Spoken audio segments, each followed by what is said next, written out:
think one of the nicest things about being a member of the History of Education Society is the opportunity to meet people from a wide range of disciplines.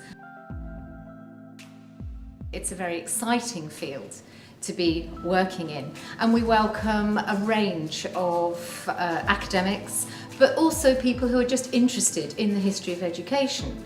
And why do we go to the sort of school we went to? Why did we take a certain number of exams? Why do things change? How do things change? What ideas around social class or gender or ethnicity have driven change, particularly in education policy, but also much more widely?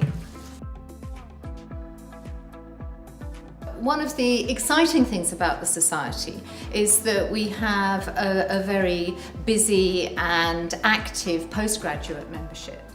I'm a former primary school teacher, and I came to the History of Education Society I think about 10 years ago when I began to do my PhD. And since then I now work in teacher education. I think students need to know how we got to be in this position, and history of education can give them that perspective and arm them with sort of knowledge to interrogate assumptions.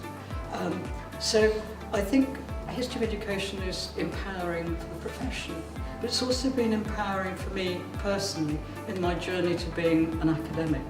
I think the history of education is an important field for a variety of reasons. I think education is a topic and an experience which really relates to everybody.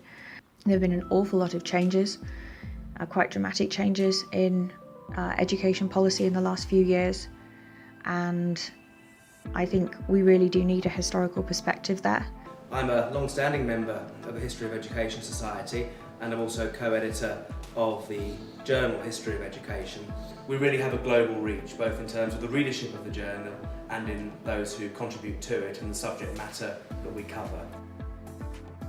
I'm a historian of education, but I also write more widely on the social and economic history of Britain.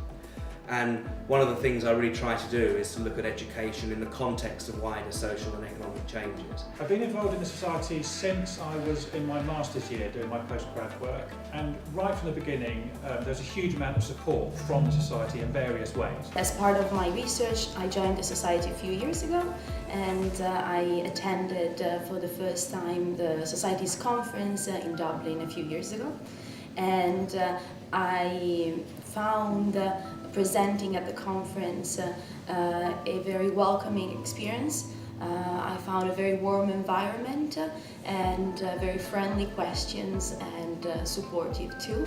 And I highly encourage you to get involved.